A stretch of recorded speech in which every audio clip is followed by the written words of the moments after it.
Officer Francis Barber saw the apron, the garden hose, and the silver hair, and made the last bad assumption of his career. He saw a soft target. A small, round-shouldered woman in a floral house dress, moving slowly, moving carefully, the kind of woman who says yes sir and no sir and doesn't make trouble. He saw someone who wouldn't fight back.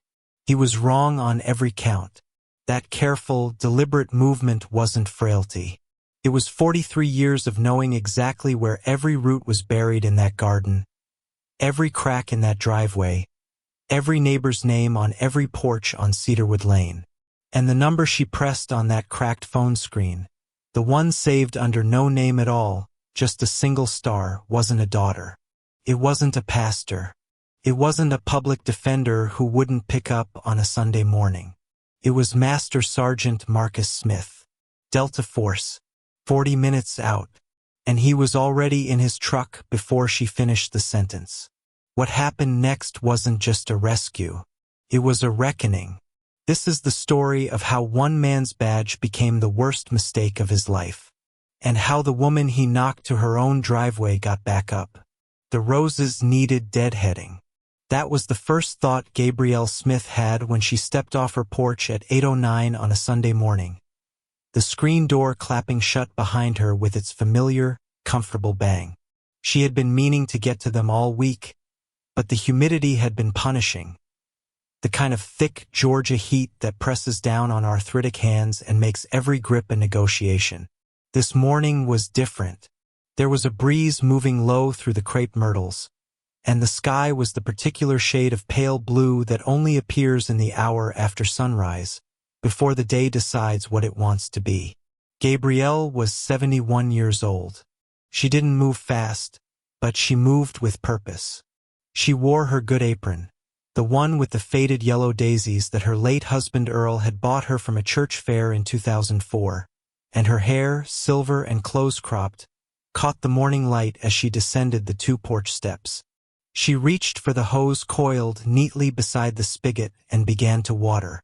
She had lived in this house since 1981.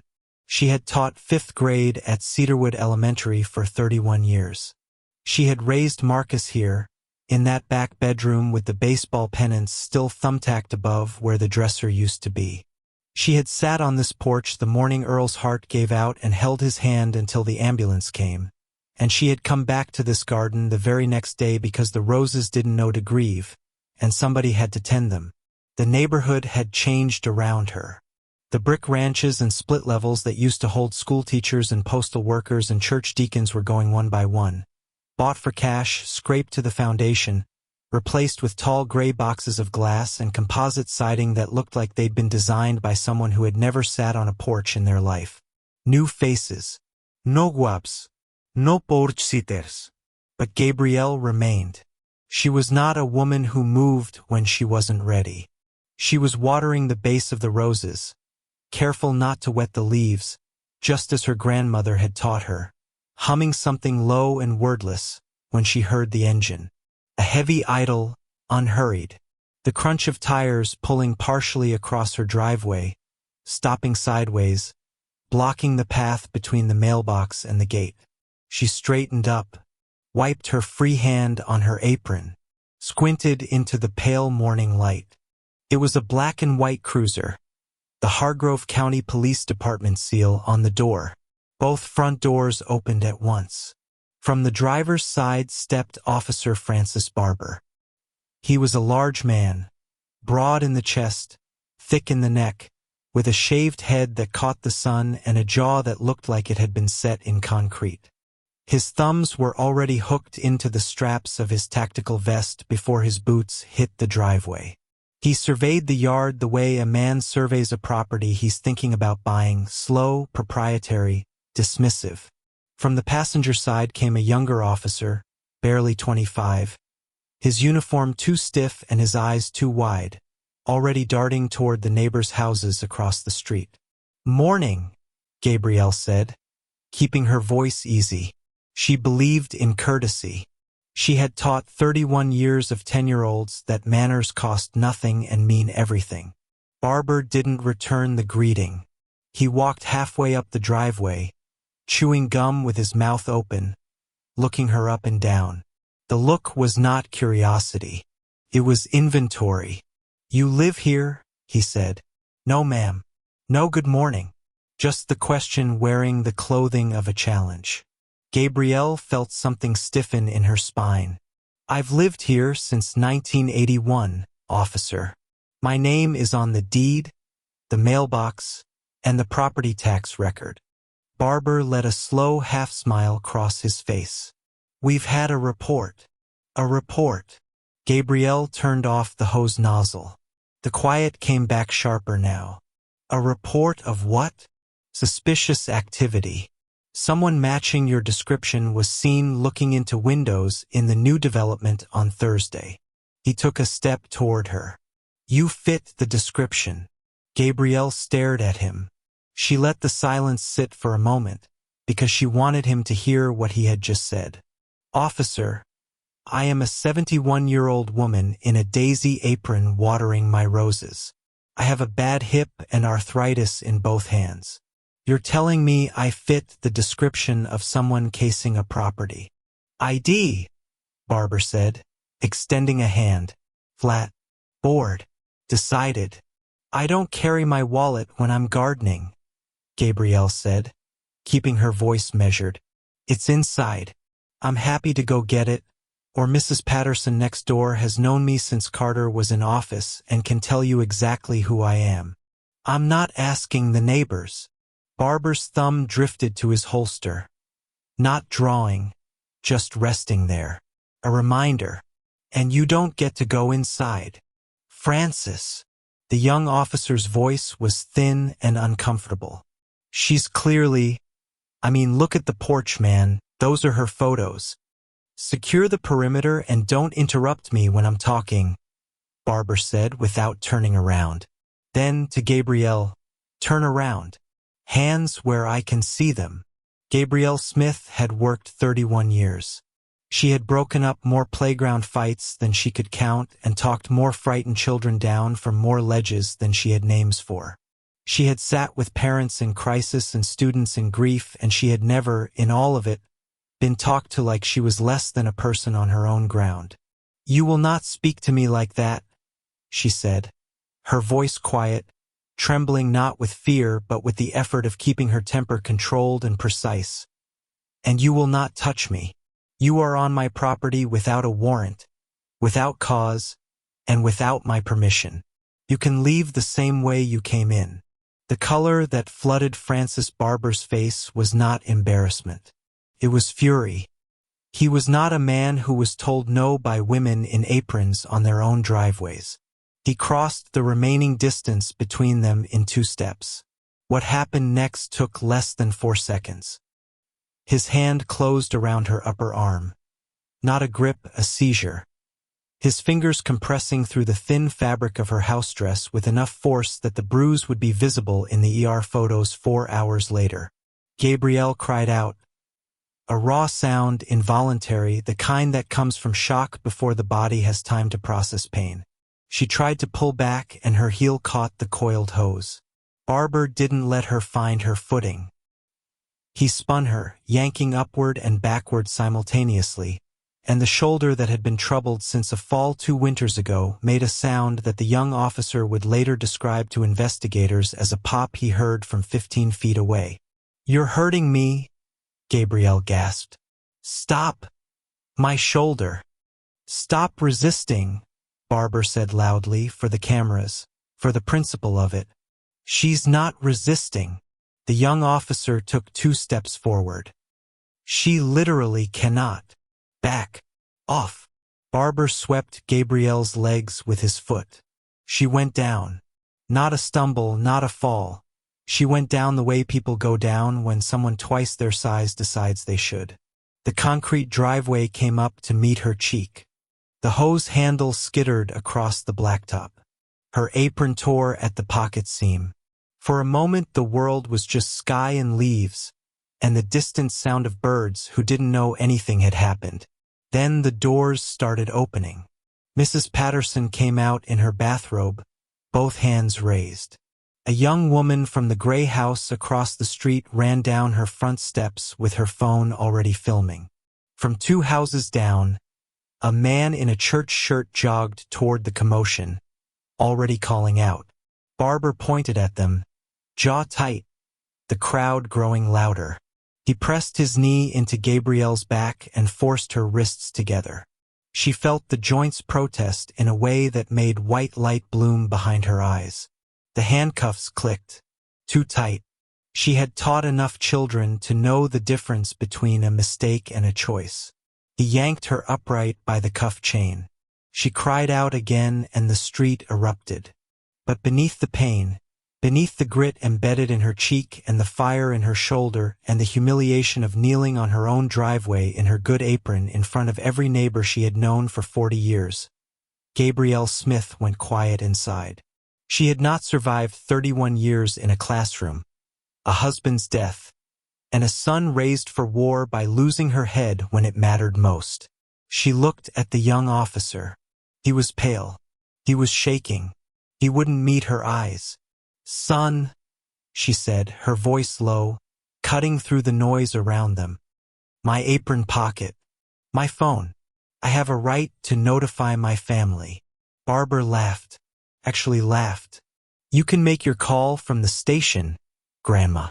"I know my rights," Gabrielle said, planting her knees in the concrete. "Immovable. I am being detained on private property. I have the right to notify next of kin before transport. Unless you want to explain to a federal judge why you didn't let an injured woman make a phone call before you drove her away." She let that land. Your call. The crowd. The cameras. The word federal. Barber's jaw worked for a moment. He reached into her apron pocket, pulled out a cracked phone in a worn leather case, and held it up to her face to unlock it. Then he held it to her ear.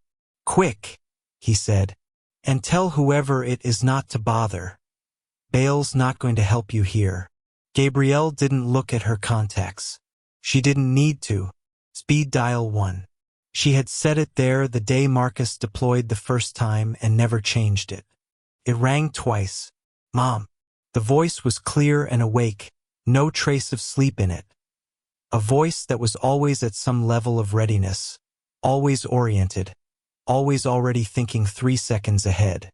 "You okay? Why are you calling from a landline number?" "Marcus." Her voice broke, just barely, just at the edges. "Marcus, baby, I need you to listen to me." A pause. The shift was instant, from son to something older and colder and far more focused. "Talk to me. What's happening?" "I'm at home. In the driveway." She lifted her eyes to the badge on Barber's chest, reading through the blur. "Officer Francis Barber. Badge 1147. And his partner. They put me on the ground, baby. My shoulder's wrong. I'm in cuffs." The silence on the other end of the line lasted exactly 3 seconds. It was not an empty silence. It was the silence of a man running calculations. "Don't say anything else," Marcus said. His voice now so level it had ceased to be a voice and become a frequency. "I need the precinct name and the address where they're taking you. Then I need you to be quiet and let them put you in that car." "Hargrove County PD," she said.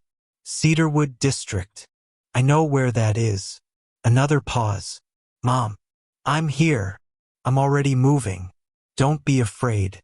Barber snatched the phone away, ended the call, and tossed it into the cruiser's front seat. He was smiling again, that same slow, confident smile of a man who had done this before and faced no consequences for it.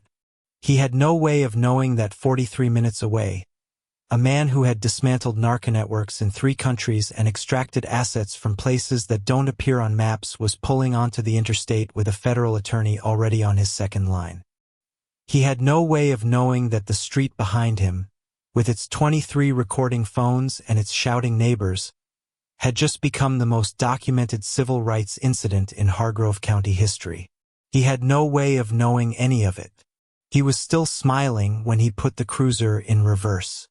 43 years ago, Earl Smith carried Gabrielle over the threshold of 114, Cedarwood Lane on a Tuesday afternoon in October, and she had laughed the whole way because he nearly dropped her on the porch steps and refused to admit it. The house was small then, and it was small now. 3 bedrooms, 1.5 baths, a kitchen that fit 2 people comfortably if neither of them moved. But it had a yard deep enough for a real garden and a porch wide enough for 2 chairs and a marriage's worth of evenings watching the fireflies come up from the grass. That had been enough. That had always been enough. She had taught 5th grade at Cedarwood Elementary until her knees told her otherwise. She had raised Marcus in the back bedroom and buried Earl in the front of her memory, and kept showing up to both the garden and the grief with the same stubborn regularity. The house knew her footsteps. The floorboards remembered her routes. The neighborhood did not remember itself. It had started quietly, the way these things always do. A house going dark at the end of the block, a sale sign appearing on a lawn where she had watched children grow up, a demolition crew where a family used to be. Then faster. The brick ranches came down and the gray glass boxes went up, one after another, gleaming and identical and built for people who didn't intend to stay long enough to plant anything. The old families scattered or sold or simply ran out of fight. The block association dissolved. The block itself was dissolving. But 114 Cedarwood Lane still had roses in the front bed and a porch light that stayed on. And Gabrielle Smith, on a Sunday morning with a garden hose in her hand, was still there tending both. She heard the cruiser before she saw it, that distinctive idle, low and self-important, the engine of a vehicle that had learned it didn't need to hurry. It rolled to a stop half across her driveway with the particular arrogance of something that assumes the space belongs to it. Gabrielle turned off the nozzle and waited, because she had lived long enough to know that how you stand in the first 10 seconds of a confrontation determines everything that follows. Francis Barber got out like a man who had already decided how the conversation would end. Big across the chest, thick in the neck, his shaved head catching the morning sun. His thumbs went to his vest straps before his boots finished hitting the driveway.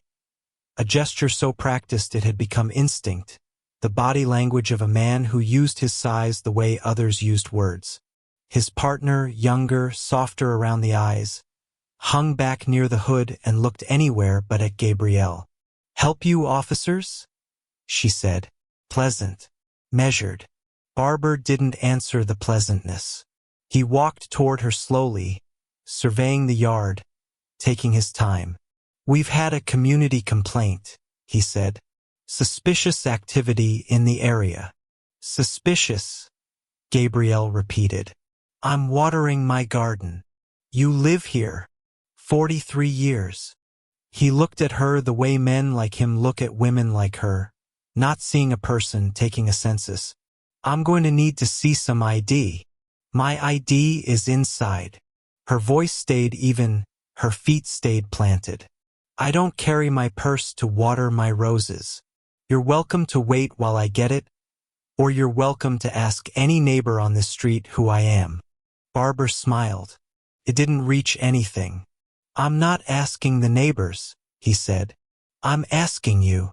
What happened next took less time than it takes to draw a breath and decide to hold it. Barber closed the distance between them in 2 steps. His hand wrapped around Gabrielle's upper arm, the way you'd grab something you intended to break. Not a grip, a declaration. She felt the fingers compress through the thin cotton of her house dress and gasped. The sound pulled from her before she could decide not to give him the satisfaction. She tried to step back and her heel caught the garden hose coiled behind her, and Barber didn't let her find her footing. He used the stumble. He yanked upward and rotated simultaneously, the mechanics of it practiced and efficient, and the shoulder that had been fragile since a winter fall 2 years ago gave way with a sound she felt before she heard it. A deep, wet pop that traveled up her neck and lit every nerve ending on the left side of her body on fire. The hose clattered across the concrete. Her apron tore at the pocket seam. "Stop resisting," Barber said loudly. "For the record." for whoever was watching. She's not resisting. His partner's voice cracked on the last word, young and horrified, but he didn't move. He stood frozen at the hood of the cruiser, hostage to the hierarchy of the badge, watching. Barbara swept her legs. Gabrielle went down hard, cheek to concrete, the rough driveway surface opening a scrape that welled immediately. The sky tilted. The roses were somewhere to her left. The neighbors' doors were opening.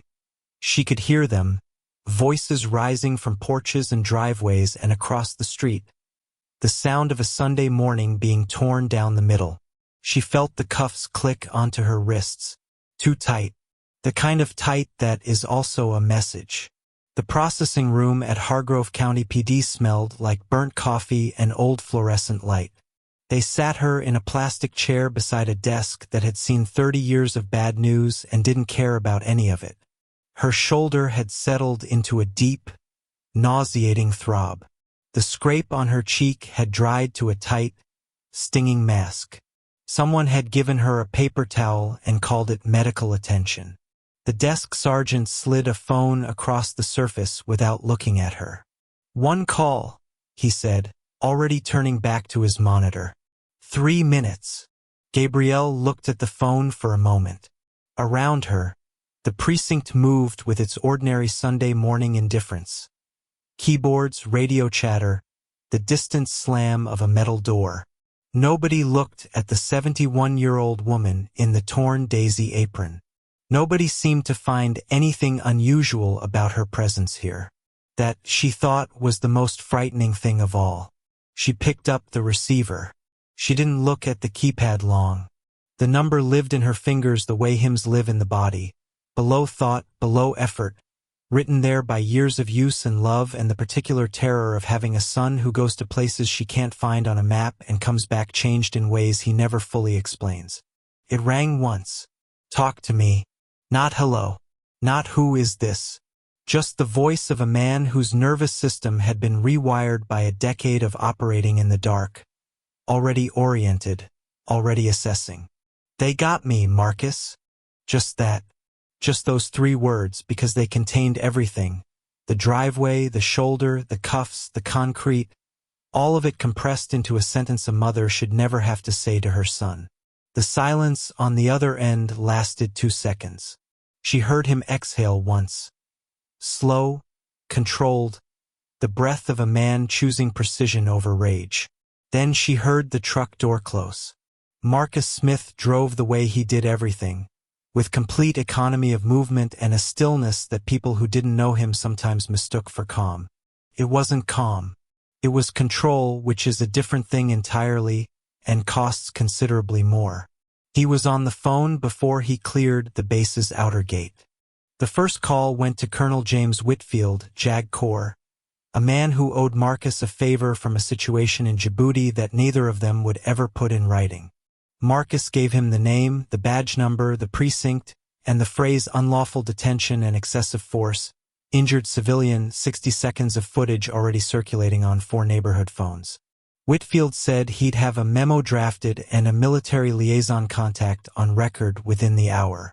Marcus thanked him and hung up before Whitfield finished his sentence. The second call went to Diana Holt, federal civil rights attorney, former DOJ, the kind of woman who kept her briefcase packed on weekends because injustice, in her experience, preferred Sundays. She picked up on the first ring, listened without interrupting, and said she'd be available on a second line the moment Marcus arrived on scene. He told her he'd need her loud enough for a sergeant to hear through a phone speaker in an open parking lot.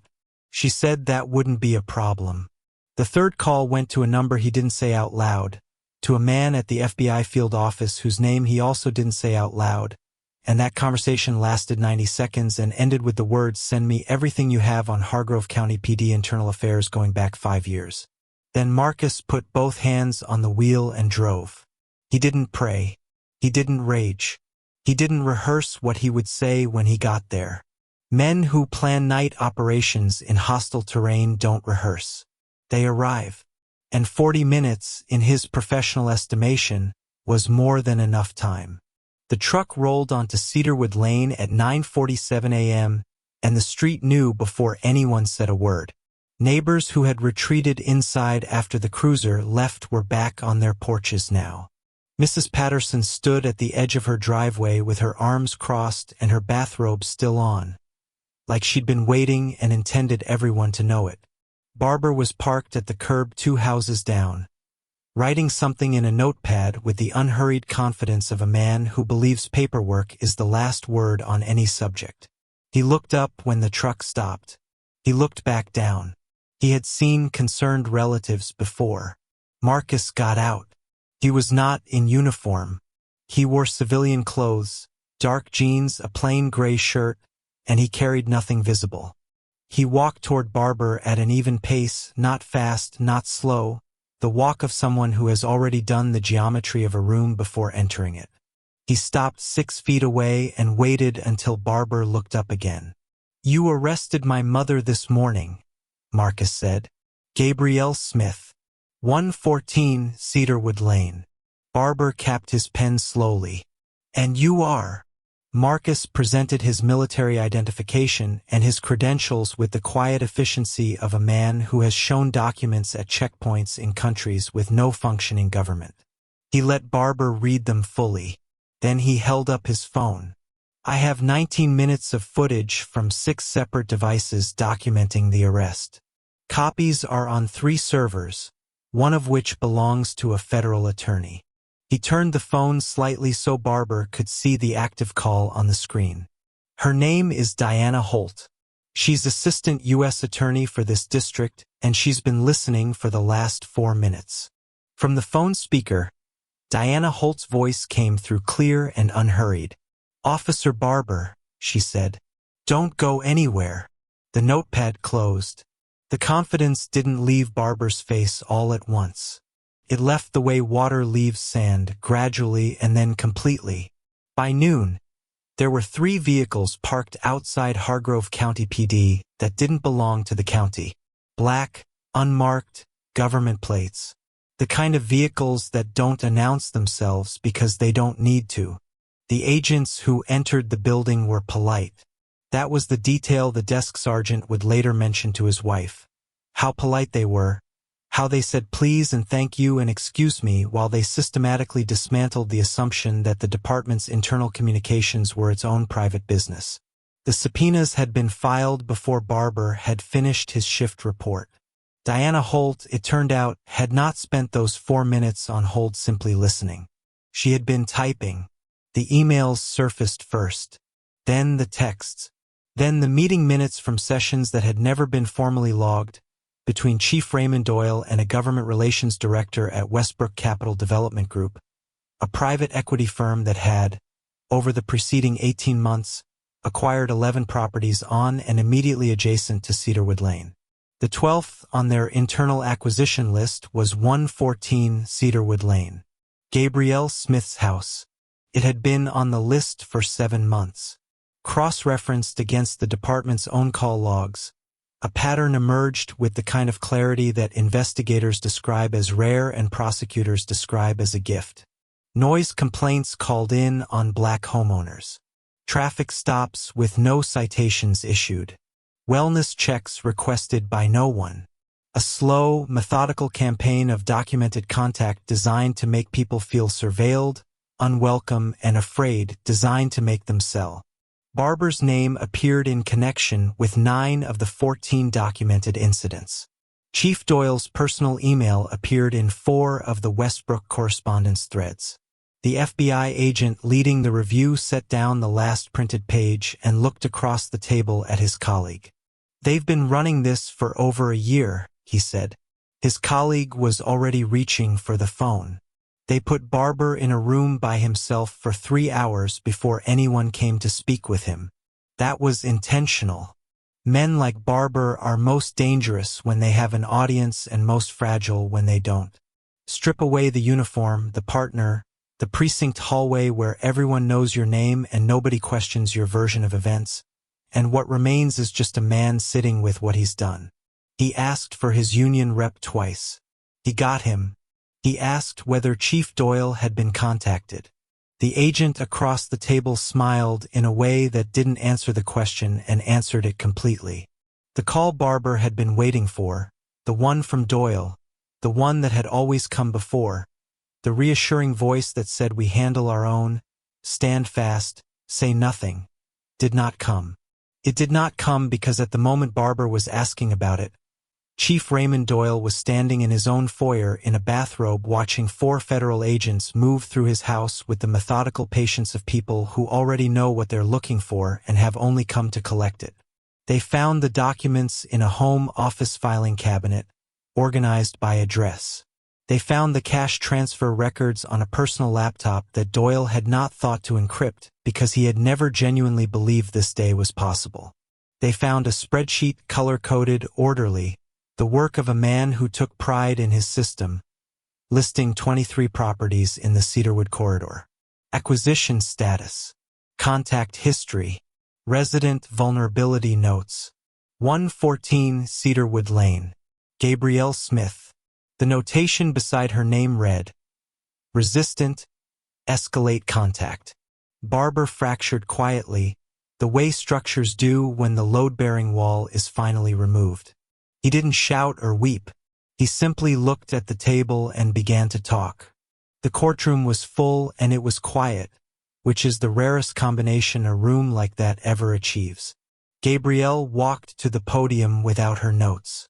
She had written them, 3 drafts across as many weeks, and then left them on the kitchen table the morning of the hearing because she decided that what she had to say had been living in her body long enough to find its own way out. She spoke for 7 minutes. She did not raise her voice. She talked about Earl and about the porch and about 31 years of teaching children that the institutions around them were worth believing in. She talked about concrete and the smell of her own driveway and the sound her shoulder made.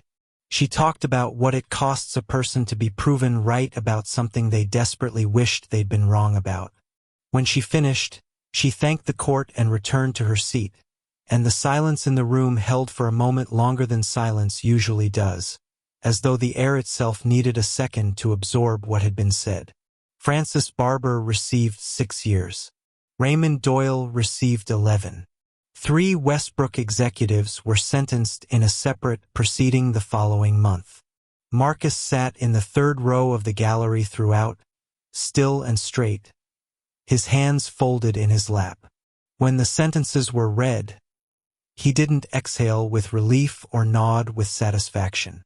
He simply looked at his mother, and she looked back at him, and whatever passed between them in that look belonged only to them. 1 year later, on a Sunday morning in October, Gabrielle was in her front garden when a cruiser rolled slowly down Cedarwood Lane. The officer behind the wheel was young. He glanced over, saw her kneeling in the dirt beside her roses, and raised one hand from the wheel. Gabrielle sat back on her heels and waved. Then she turned back to her flowers. The roses needed deadheading. The morning was golden. She had work to do. If you believe that karma always comes for those who abuse their power, and you stand with mothers like Hattie everywhere, hit that like button. Share this story to remind everyone that no one is above the law. And don't forget to subscribe for more stories of justice served.